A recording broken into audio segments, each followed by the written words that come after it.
बच्चों, welcome to YouTube channel biology class.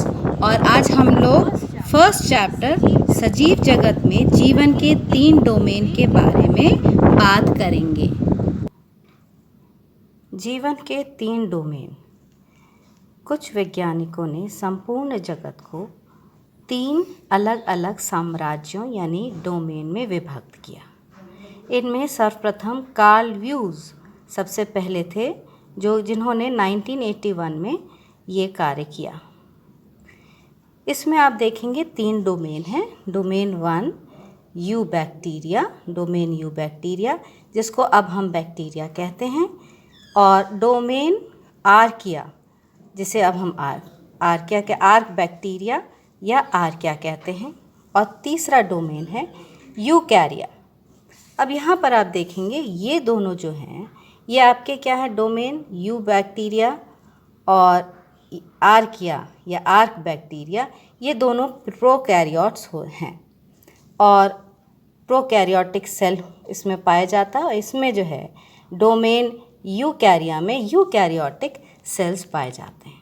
ये sales आप पहले पढ़ चुके हैं क्लास 9th में, प्रोकैरियोटिक और यूकैरियोटिक।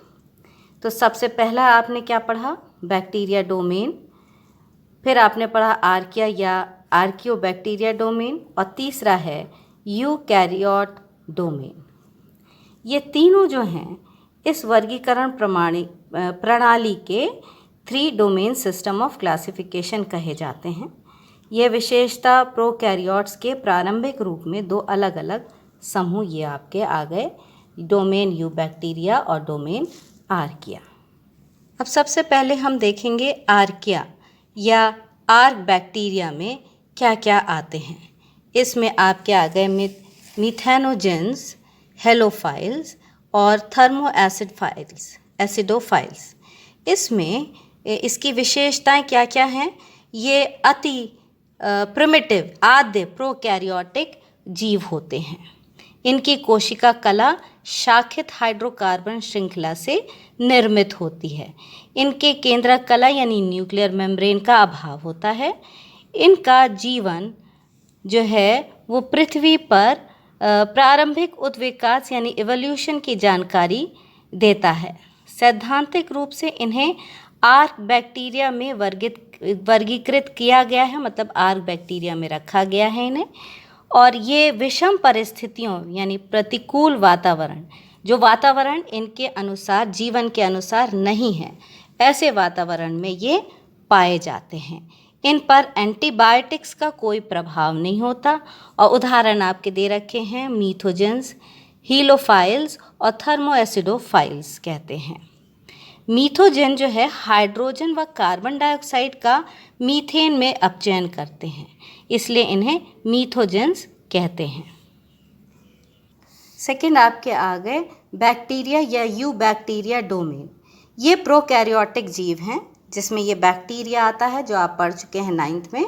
इनकी कोशिका कला ग्लिसरॉल से संबंध अशाखित फैटी एसिड की श्रृंखलाओं से निर्मित होती है।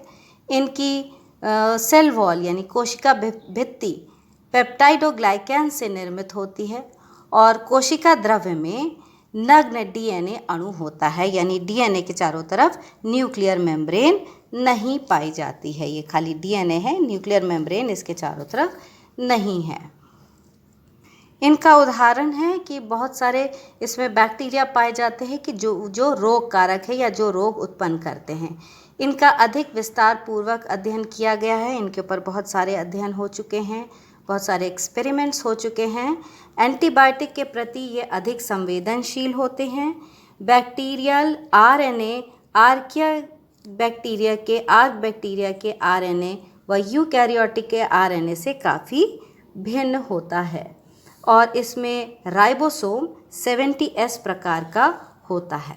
इसका उदाहरण एक तो आपने ये देख लिया, बैक्टीरिया माइकोप्लाज्मा है ये, और साइनोबैक्टीरिया है जिसको ब्लू ग्रीन एल्गी भी कहते हैं।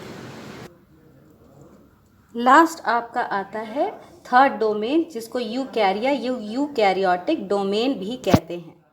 यूकैरियोटिक जीव होते हैं ये, और इसमें आप देख रहे हैं कि इसमें प्लांटी है, फंजाई, एनिमेलिया और मोनेरा और प्रोटिस्टा हैं।